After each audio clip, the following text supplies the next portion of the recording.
All right, how's it going, everybody? And welcome back to another episode of Shit You Don't Learn in College. My guest today is Sharran Srivatsa. Sharran is a 4 times Inc. 500 entrepreneur with 5 exits in the last 19 years. Sharran is a sought-after keynote speaker and respected thought leadership resource for publications like Wall Street Journal, Success Magazine, Huffington Post, and Forbes. Most recently, he grew TELUS Properties by 10x in 5 years, which led to its acquisition for $3.4 billion. That's with a B. In addition to mentoring CEOs in his ultra exclusive Legends program, Sharran also hosts the top rated podcast Business School and is the creator of the wildly popular 5 a.m. club call for entrepreneurs. In this episode, you're going to love it. He gets the 3 rules for success in life that his parents taught him and he still uses to this day. We're going to talk about how ordinary people can build extraordinary companies even when they have ADHD, dyslexia, and they're small and get bullied in school. We're going to talk about one of the defining moments in his life where he got in a fight in a dumpster with a raccoon over Pop-Tarts when he first came to America and how that affected his success in the future. We're also going to talk about his 10-minute exercise that he does every single morning to completely eradicate all of your fears. You're not going to want to miss this one. So go ahead and get in there. And if you like this video, hit the like button and let me know you enjoyed it, and comment below if you want me to cover anything specific in the future. And don't forget to subscribe to our channel by clicking the subscribe button below so you never miss a great video. I'll see you in there.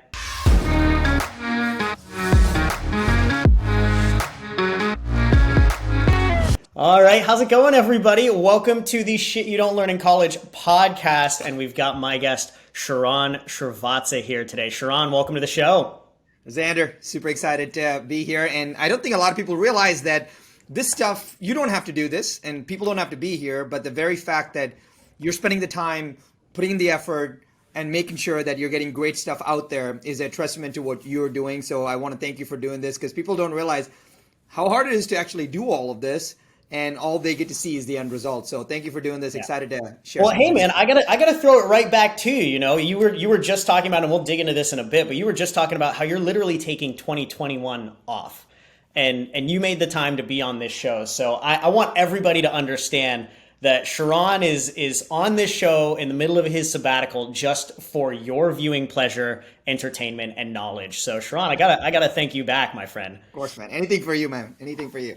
Beautiful, beautiful. So, Sharran, I think the first question I just got to ask. We'll dig into your story coming from India to the U.S. You've got some amazing insights there. Selling a $3.5 billion business, if I'm correct. 3.4. So $3.4 billion business. All the things along the way. You know, the Inc. 500 lists, the several exits you've had. You've done so much in the business space.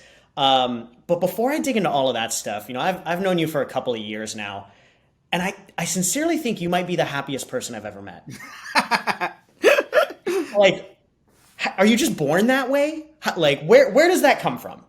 Well, yeah, I thank you. I appreciate that. You know, I think we didn't have a lot growing up, and my mom and dad always had these 3 rules for me, and I love these 3 rules. And they talk about these 3 rules often, which is number 1 is they said, Sharran, it's your responsibility to get your hands on anything and everything that you can use to learn.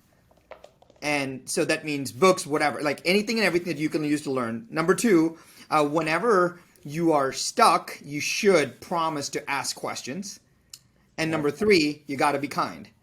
And if those are the foundational things that I was raised with, it's a pretty happy life. Like, they didn't say you got to be a, pro athlete. They didn't say you got to be a doctor, you got to be a pro athlete, you got to be whatever. Yeah. So they just said, hey, I want you to have this thirst of knowledge. Number 1, get your hands on anything. Number 2, if you have questions, like, ask. Don't try to just go through life not knowing when something is curious. And number 3, be kind. And that makes for a happy kid. And it's hard not to be happy when those are the 3 things. You're like, if I live by these 3 things, I'm good. And I also think that, it's as you go through life, different experiences allow us to figure out our upper and lower bounds. Stuff that they don't teach you in college is your highest of highs and lowest of lows. Like, so for the CEOs that I mentor, I call it the 5% rule. Like, the top 5% and the bottom 5% of everything that happens in your life, you generally have no one to share it with. So I'll give you an example of this. I've been very fortunate to have had 5 exits in the last 19 years. So Yeah. five companies built and sold in the last 19 years. Well, we can talk about the failures in a minute, but I'm just talking about the exits first, right? But the day that our last transaction closed, which we grew a business 10x in 5 years to 3.4 billion, it was acquired by a publicly traded company, and I show up at home the day the transaction closed when the wire hit. And this is my wife, who is a Ivy League MBA, so super smart. She tells me, "Hey, Sharran, our banker called. You should call her back. By the way, hey, can you grab some milk and get them bread and like take out the Yeah. trash?" Right? Yeah. Literally, it's not that she didn't recognize that. I think that top 5% joy, nobody understood that. Nobody could share that. It's very hard for somebody to share that feeling. Yeah. Right, right. And the opposite is very true as well. The bottom 5%, the pain, I'll tell you, one of the toughest things for an entrepreneur is the shame, the pain, Yeah. the vulnerability, the shame. Shame is the worst of human emotions, right? And people, we all go through that. I've gone through that in certain ways, but you don't even have the courage to talk to your spouse about that or your partner about that. What do you Yeah. do? What do you, if you have business partner problems? Who do you talk to about that? Like that gets very hard. So I tell the CEOs that I mentor, if it's the top 5% and the bottom 5%, we are making a pact that you're gonna share with me immediately. Immediately. Yeah. Because the middle 90%, that's fine. That's normal part of life. That is the normal distribution of This the curve. 5% at the very top and the very bottom, that's why I'm here. Yeah, and that's what shows me. That's what will allow me to help you create not the growth, but the step function growth. Yeah. Right. That's where I'm like, okay, this affected Xander so much. I have the ability to solve this, and that changes Xander forever. That's the cool part, right? Yeah. And so when you have an outlet for your top 5% and your bottom 5%, the one thing it does, it just elevates your joy. I love it. Right. And so my goal is, to have a great support system in my life where there is a place where I can share my top 5% and bottom 5% without judgment. And having that support system is what allows I think that's kind of the key part too, right? How can you do it without the judgment? Because that's where the fear of the shame kind of comes in and everything, right? Totally. And here's how you do it without the judgment. You pay for it. Yeah, that's a valid point. Right. Yeah. I mean, because if you don't pay for it, there's a relationship that is based on history, and with that history comes judgment. Comes judgment, comes everything else with it, the baggage. Right. Yeah. But when I pay for that professional mentor, they care about me, but they're not emotionally connected to my problem. Therefore, there is no judgment. Yeah, it's so interesting you bring that up because everybody that we work with, we'll probably get this, I don't know, 2 times a week. Right, where a client will tell us like, Xander, like I'm sharing stuff with you or your team that like I've never shared with my family, my spouse, my siblings, or like my closest relatives, and I'm sharing this with you guys. Yeah. Right, that's so interesting to me. Yeah, because dude, that's the I always tell folks this, and this is welcome to shit they don't teach you in college, right? Yeah. Here's 4 things that almost everything revolves around, especially in a business, but here are the 4 things. Increase revenues, decrease costs, increase joy, reduce stress. There is nothing else. I love right? it. So literally you have a decision that you have in your life. You're like, hey, I've got this new business partner. Awesome.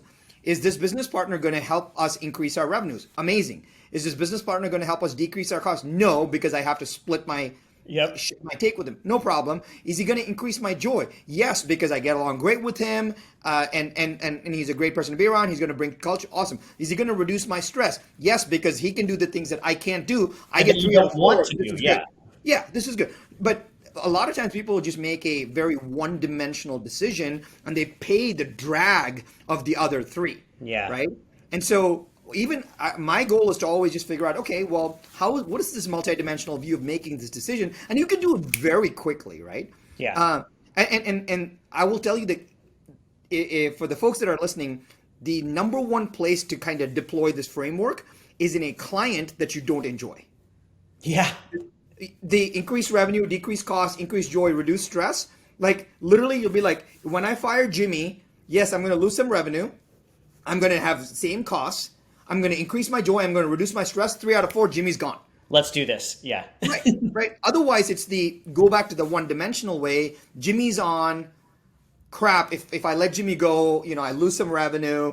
I'm going to keep Jimmy on until I get so focused on like the scarcity of like I need this money. When the reality is, if they just let this one client go, they reduce their stress, open up their joy, and open up space for potentially 1, 2, 3 more clients that are less stressful, less pulling on their energy. Totally, dude. I'll tell you a really funny thing. When my partners and I were running TELUS, I mean, we had, at the height of it, we had like a little over 850 people in the organization, and it's not huge, but I mean, 850 people is 850 people. And for a it's private, bigger than my 15. So, but for a private company, right? For a private company, spread out 850 people, and my partner and I we would do an evening check-in every day. So we had a 5-minute call at the end of every day, right? And if we ended up talking about the same person multiple times in 1 week, they had to go. Yep. And I'm like, there are 850 people, and we spent our 5-minute check-in call 3 times this week talking about Jimmy. Like, we need to have a conversation about this. That's crazy, right? So when you can put small things like that, the elevation of joy is super high in what we do. Oh, I love it, man. That's phenomenal. So tell me about like your upbringing. How did you get to this point? Like, obviously, of being so knowledgeable in business. You came from New Delhi to the U.S. and obviously we can dig in a little bit to your story there. But like, tell me about your upbringing. Were you always just like business savvy, people savvy? Like, talk to me. Well, not really, right? So I was. So this is. It's fascinating because this is actually the title of my book. It's called Underdog, and I really believe that I was born an underdog. And the subtitle is what really gets me going, which is how ordinary people build extraordinary companies. That's what I really wanted to get, and I would wager that I'm an ordinary person, and I'll tell you why. And so you'll connect with me on this. I was the smallest kid in class, right? And I am colorblind, and it doesn't matter why I'm saying that. I'm colorblind, so I got kicked out of art class. I'm tone deaf, so I got kicked out of music class, right? I'm dyslexic, so I didn't do very well in math. I have ADD, ADHD, so I can't read right. So if you think about it for a second, and I'm one of the smallest kids, so I got picked last on teams. And the combination of all of that, it is a recipe for one thing, which is getting bullied. Yeah. Right? Like, that's what happens. Yep. And so every day, I was the guy getting shoved into the lockers every day, right? And I didn't know any different. I thought that's how life was. My parents knew something was wrong, but I had no courage to tell them that I was, getting beaten at school. Dude, Xander, I will tell you, there were times where instead of walking from one classroom to another classroom, call it, 50 yards away, I would run around campus so that I wouldn't get stuck with the lockers in the middle. Yeah. Right? So I would actually run like 500 meters, like with my backpack. To avoid this thing that you knew. Right. And I got hit my growth spurt in high school. Like I'm 6 feet tall now, but that all happened much later. Where's my growth spurt, man? That's not fair. But the fascinating part is my parents realized something, and during my 11th birthday, I was sitting with my dad on a park bench, and my dad says to me, we're gonna give you like a better place to like live, and I go, like, I'm 11. You're gonna kick me out of the house? Like, I don't. That's crazy. Looking back, you're making me a tree house? I don't understand. But it was amazing. So but what my parents were trying to tell me, looking back, is that I was the only child, and they knew I was struggling with in school, and my parents were smart enough to know that it was an environment problem. Yeah. Or they at least believed that, hey, our son, there's something special with our son. I just need to put him in a different environment where he can succeed. And they had never even left India. So to them, it was just this idea that he may do better in a different environment. Yeah. And what they didn't know was, this is an amazing lesson for entrepreneurs. What they didn't know was they overcompensated by what they knew, meaning they're like, I don't know where he will do well, but I know for sure it's not here. Right? So the process of eliminate, like, we need to do whatever it takes, just get him out of here. Just go completely elsewhere. Right, exactly. So, dude, my parents, And we were lower middle class. My parents, my father was a city college professor, and my mom was a nutritionist. So they were not rolling in the dough, but they had the biggest hearts. My parents sold every single thing that they had, everything, down to my dad's like scooter, right? My dad sold everything that they had to send me to the U.S. Yeah. And I remember, I'll never forget this. My dad hands me a check for 1 year's worth of expenses at the airport. He's like, hey, here is your first full year of college paid for, room, board, everything, and you've got some living expenses in there, but you have 1 year. He's like, but that's all I got.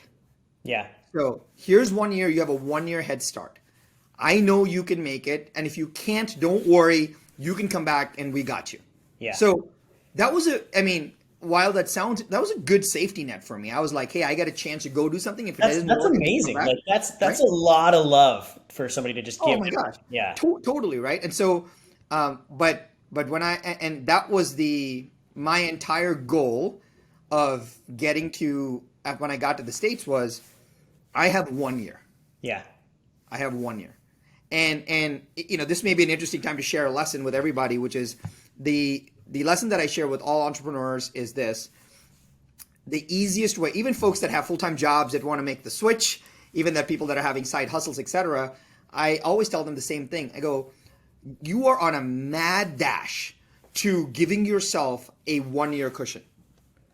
Because if dumbass me can go do okay in 1 year when I'm 17 years old, with all your experience, with your network, living in today's world, you will do fine if you just knew that you had a buffer, a cushion for 1 year. Where one year that you could be safe. Yeah. Yeah. Just it's called, and I have a name for this in my money course. I talk about this. People call this a safety net, right? Yeah. I call this a safety trampoline. Right? That's the cool part, right? Because it's not the net. I want you to look at this as the ability to bounce into something much better. And the safety trampoline, and everyone's like, well, I want to say, I'm like, no, your saving is not putting away $100 a month. Your saving is doing whatever it takes to get 1 year's worth, because if you do that, your life will change forever. Yeah. And so if people take nothing away, if you're in between things, if you want to like launch something new, if you want to build something great, you are literally like a 1 year cushion away, a 1 year safety trampoline away. And my parents gave me that gift. And in retrospect, I understand what that was. Yeah.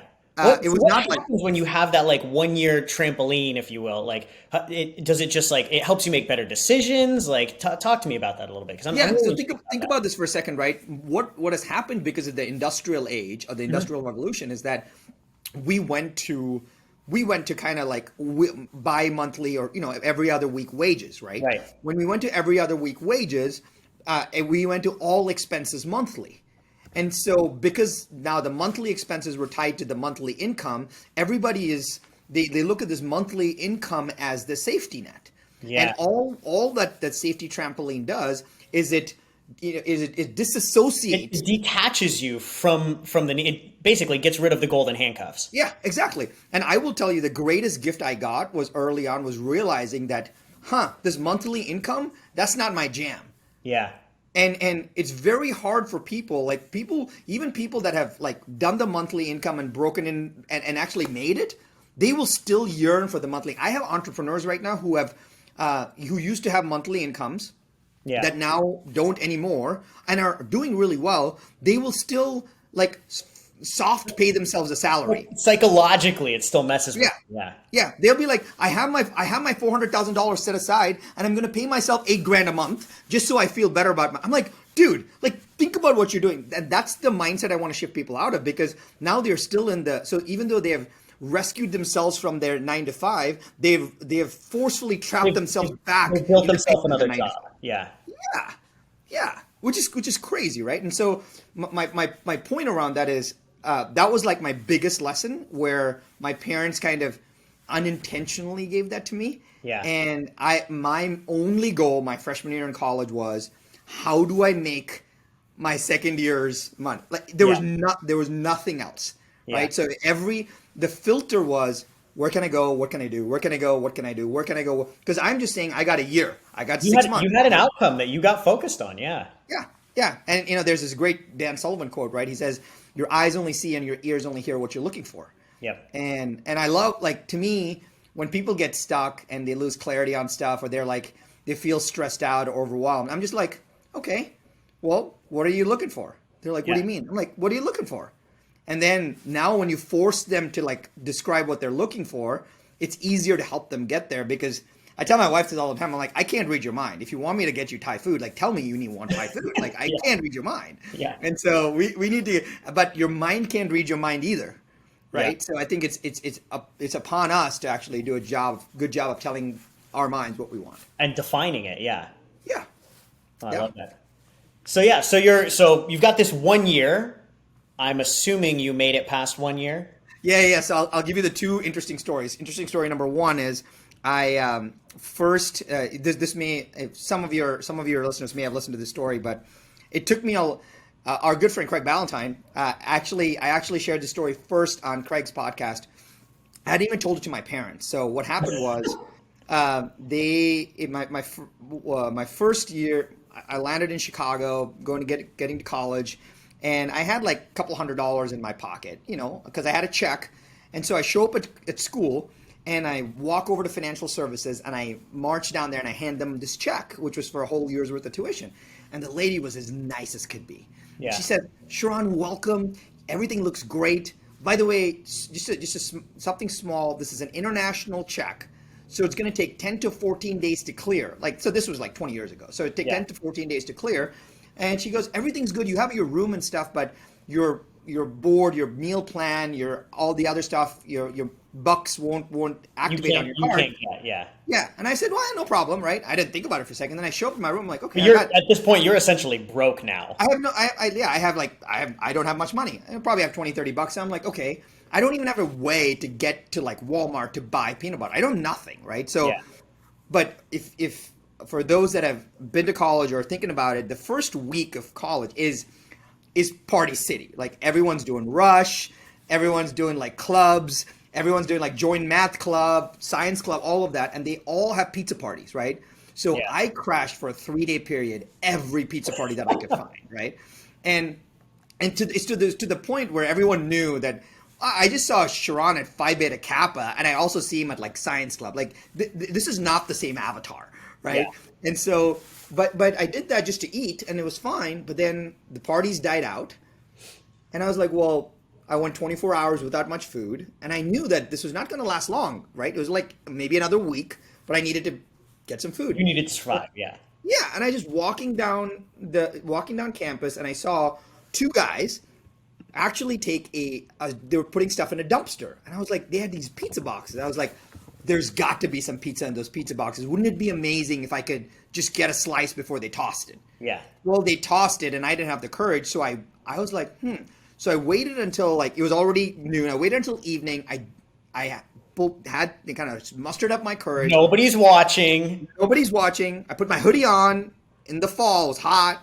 Jumped in the dumpster, rummaged through the pizza boxes, grabbed the pizza box, opened it up. There was like a couple slices of pizza in there. I grabbed it and I got out and I ran. I ran so fast that I didn't want anybody to see me next to those pizza boxes. And dude, that was a low for me, but I was super grateful that existed. Like I was happy to do that. Well, another day goes by. That was one of those bottom 5%. Totally, right? But that was bottom. That was not even rock bottom. Let me tell you about what rock bottom happened right now. Yeah.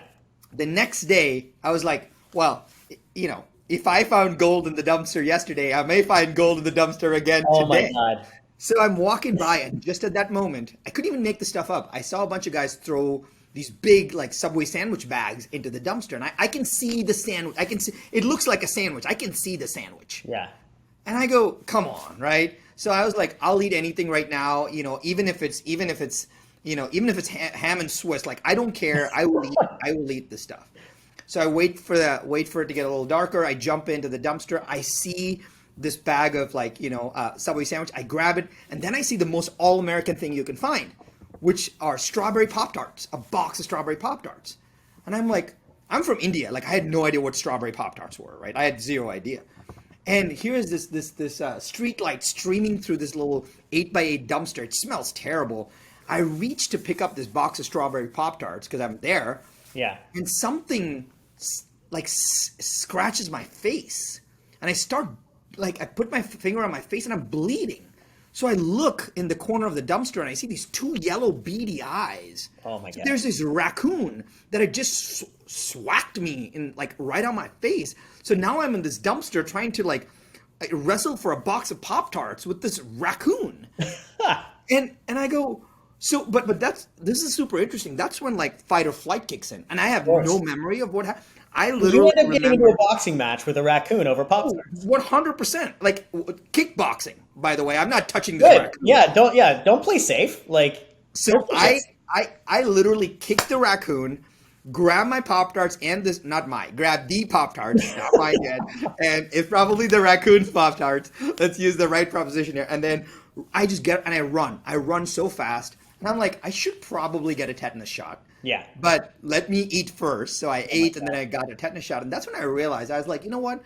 This is probably rock bottom. I would have never felt this. I never in a million years would have guessed that that's what would have happened when my parents had sent me for a better life. Right. And the shift was this, Xander. The shift was, if I can be okay with this, I can be okay with anything.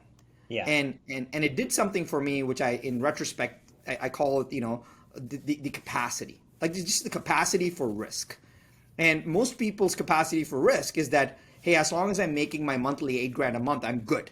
Yeah. But my capacity for risk literally went from that to having $100 in my pocket to dumpster diving to then, just getting semi-mauled by a raccoon, right? And then I was thinking, if my capacity for risk is what got better, and it got better without me doing anything. But you survived something that was, correct. Very, very, you were kind of actually in survival mode. You weren't eating, right? So it was really survival mode rather than most people's I'm going from 8K a month down to 5, or, my 400K safety net is now 100K or something like that, right? Totally. So.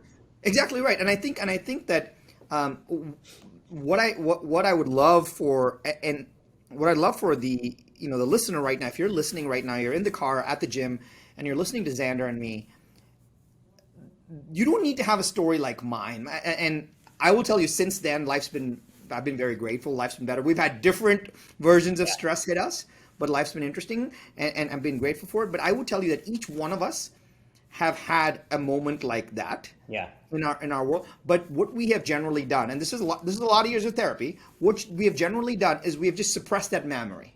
Yeah. As opposed to making that be the catalyst for our capacity, right? And I'd say, welcome that memory because you survived it today. Well, and I think you bring up a really interesting point. You keep using the word capacity, right? And I think that's something that I kind of want to harp on. We started this episode with Sharran, why are you so happy, right? And I think part of it is because you have the emotional capacity to go down to the deepest lows, as well as the high. You talked about the top 5% and the low 5%, right? Yeah. And when you kind of numb yourself out, like you mentioned, if you try and, bury it or put it back, you're numbing yourself out from both. Yeah. Right. So you have to be willing and courageous enough to experience the lowest of lows if you want to experience the highest of highs. Right. Totally. 100%. And I think our job is to welcome that. Yeah. Right. And if we don't consciously, this sharing this with you is as powerful and cathartic as it is for me every time I share it, as it is for you, right? It reaffirms what I went through, and for me in my own way, saying that, hey, you did this, you'll be okay. That's really positive, and that's why I like sharing it. My coach calls it the 99% selfless, 1% selfish rule. Yeah. Right. And so you can come and you show up, but it's important where you show up with, if you're just being selfless, then you start getting resentful. But this is a really good thing because every time I share this, it actually makes me a better person. Yeah. And I want my call to action is, it doesn't have to be fighting with a raccoon or being, not having money or being broke or not whatever. There is a there is there's probably negative stuff that happened in your life that were hardships. Just like look back and embrace those and say, hey, wow, I went through that, however small it was. Can I learn from that? And can I actually make that a part of me? Because now it like viscerally gets into your DNA. You can do so much more with that as a part of you. Yeah. So that actually brings up another thing that I remember the last time we spoke at a conference together, you mentioned this, and I thought I was the only weirdo that did this. And you mentioned that while you were building TELUS, while you were scaling TELUS during those 5 years, I think it was during those 5 years, you did like, I call it my fear journal. So basically a journal where I literally write all the negative crap. And I, like you mentioned, I make friends with all the negative crap in my head. I get it out. I welcome it. I allow it. And everybody, when I tell them this, they're like, yeah, but like self-development, like you got to focus on positivity, right?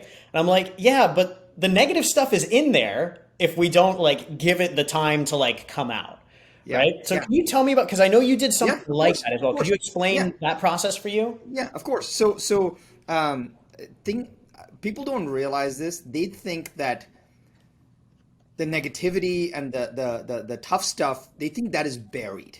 And we need to go through a bunch of mess and a bunch of muck to get to that. In fact, I will tell you, it's the other way around. The negativity, the fear, the pain, all of the anxiety is the lid to the joy of life. I love it. We just need to take that off. And so there's a very easy way to take that off. And I don't know where I came up with this, but maybe it was my father. Fear has no place on paper.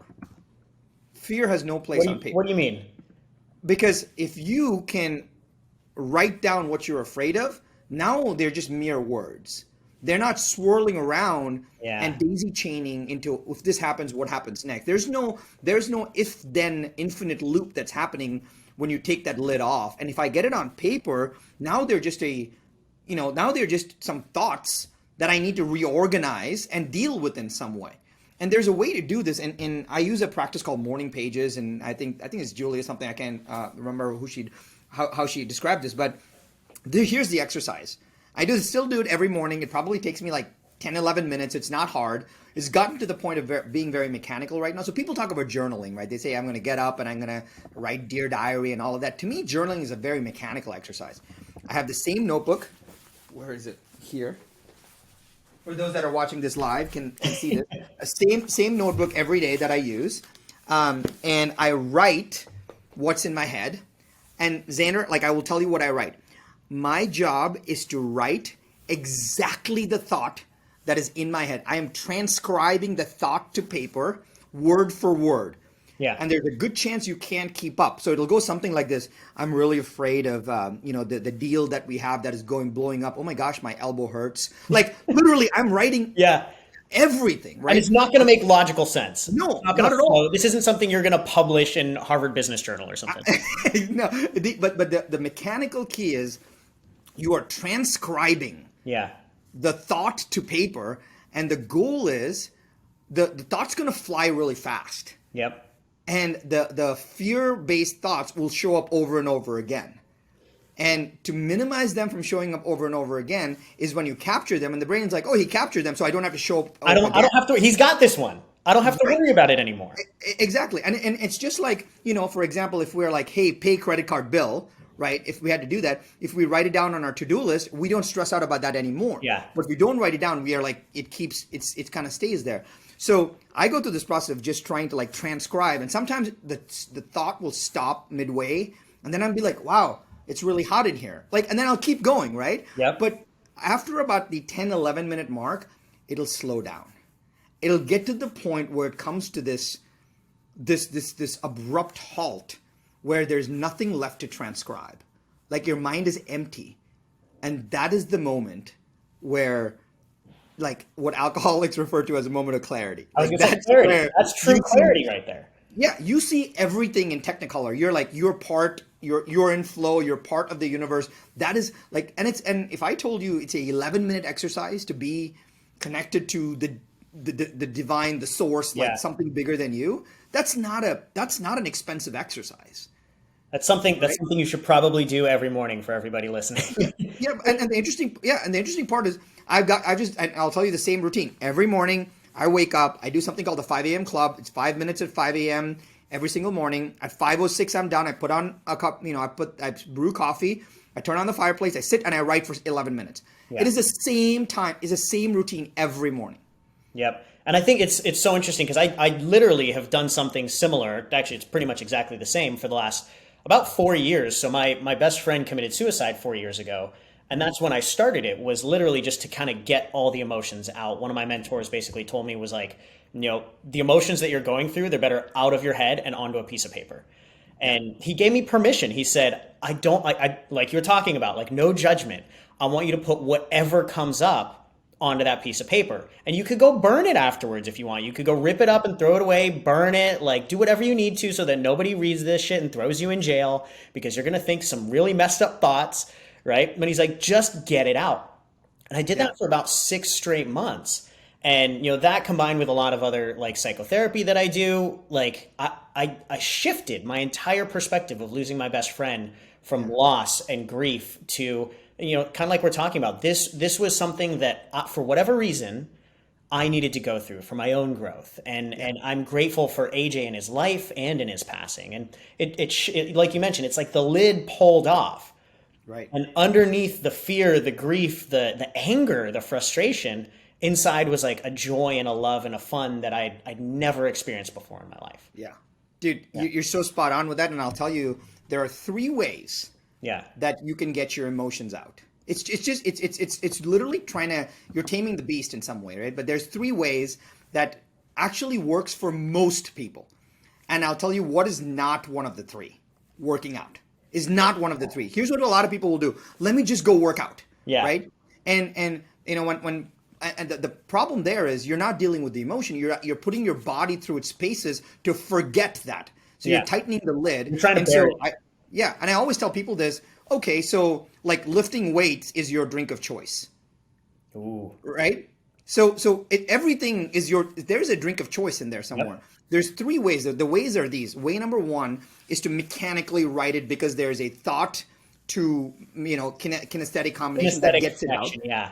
Right. The second is like the emotional outburst, like cry. Crying is really healthy because now you're thinking about it, you're processing it, and you're crying it out. It's a really good thing. Can I tell you a secret, Sharran? Yeah, man. I had a really good cry last night because it's this coming week is the 4-year anniversary of AJ taking his life. Yeah. So last night, literally just sat there with Maddie and bawled my eyes out for about 20 minutes, and I feel like $1 million today. Well, exactly, and I think that's super important. And the third way, though, is converting the thoughts to words. That's where you have therapy and you talk about it. But for most people, that's really hard. So I'll actually give people a way around that. Yeah. You don't have to convert thought to words. You just have to convert thought to sounds. You can go and yell, right? A lot of people think that they go to therapy and they have to talk through their problem, but the problem there is they have to now make sense of it, and they think that someone's going to judge. You just have to, like, you have a thought, you're angry, and you're like, ah! That's still, sorry about that, but like that's still totally fine, man. But why do we feel amazing when we are angry and we yell? Why? Not that we feel amazing, we got it out, right? We got it out, and so anytime like my clients or any especially the CEOs that we've invested in, like my job with them is, they're like, oh, this writing stuff is too, it's too woo-woo for me. Too woo-woo, maybe too feminine, yeah. Yeah, and I'm not crying because I'm, like my parents told me not to cry. And I'm like, well, go for a walk, find where there's nobody around, look up into the sky and think about, and just yell.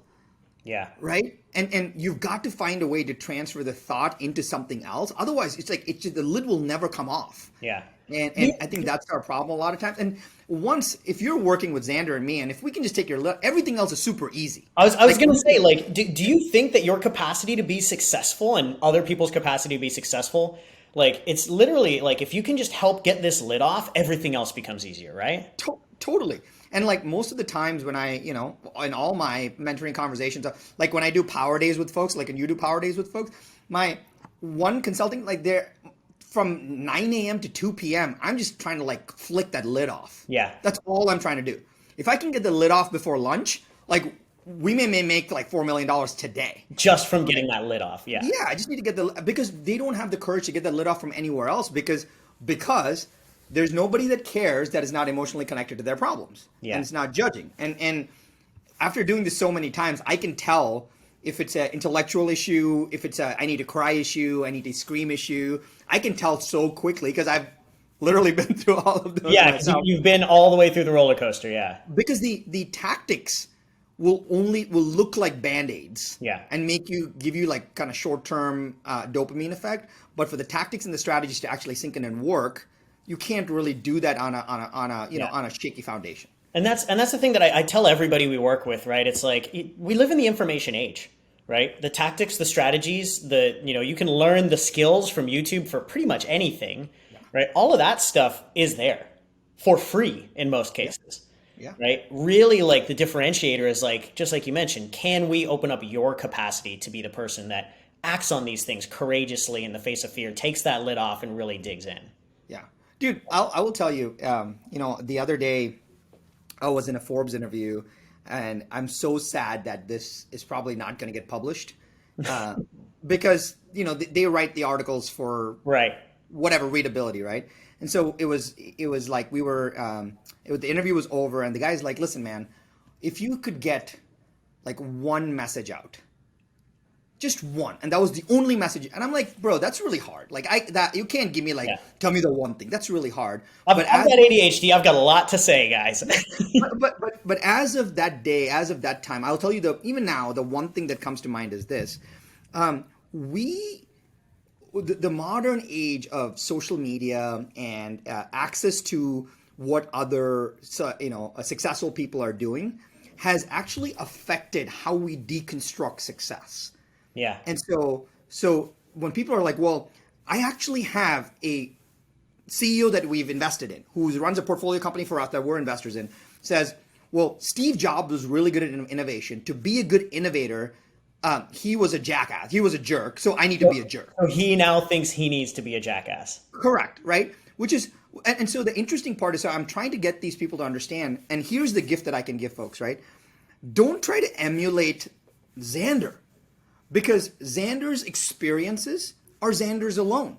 Xander's, how Xander works is Xander's thoughts are Xander's alone. Like there's so many unique formulaic shifts that have happened to create you that is very hard to emulate. It's very hard to become Xander, right? Yeah. But here's what you can replicate.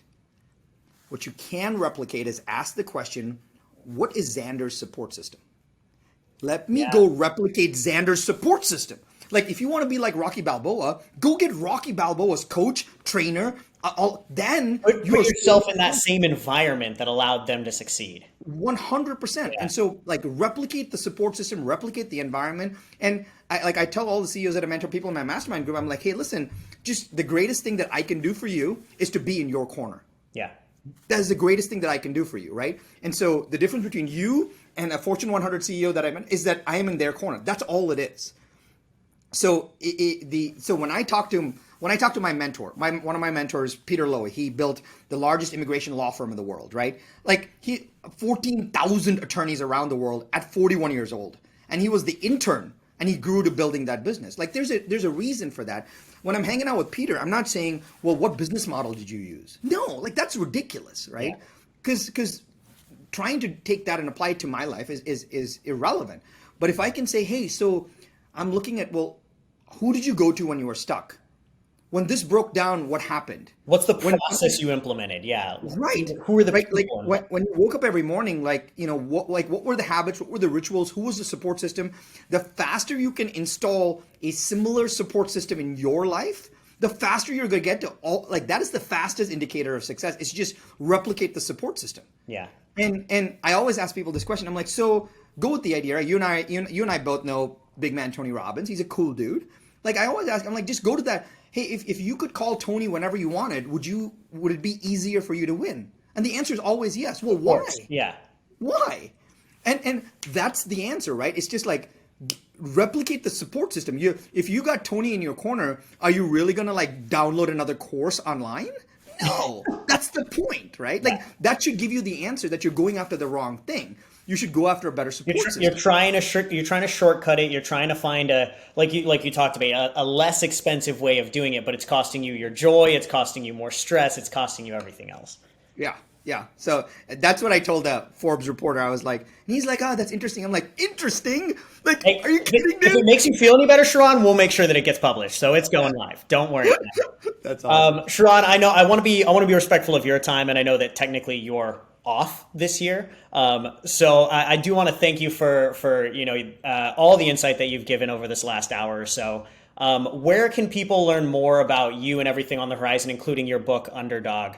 Yeah. Where can they get more Sharran? Because frankly, every time I see you, I just want to get more Sharran too. So where can they learn Hey more? man, I appreciate it. I am a my favorite medium to communicate my thoughts is the written word, and so I write a lot. And the easiest way to get more of me is to just I write a daily VIP newsletter to all my clients and my email subscribers. So that will be the easiest way. In fact. The easiest way to get on that is to get on something that I call the 4-week MBA. It's a free 4-week MBA. What I did, Xander, was I recorded 20 of my, over the last 20 years, I look back and I said, what would be the 20 most important lessons that I've learned in life and business? And I recorded each of them in under 10 minutes each. So it's 20 lessons under 10 minutes each. There's no opt-in. There's no like opt-in sales page, none of that. It's like a 4weekmba.com. Yeah. It's my gift to people. And then if they like that, they'll like kind of the daily stuff. But I'm on all the social platforms as well. But I spend my most amount of time on thinking and writing because sometimes it's easier my favorite medium is the written word. So that's the easiest way to get a hold of me. Just sign up for the 4weekmba.com and you'll get my VIP emails. Beautiful, amazing. So everybody go to 4weekmba.com. You're going to want to get into Sharran's life more and more because, just like he was talking about, put yourself in the right environments and you'll be more successful. So I love it, Sharran. Thanks again for showing up. Couldn't appreciate you more, brother. Awesome, man. Thank you.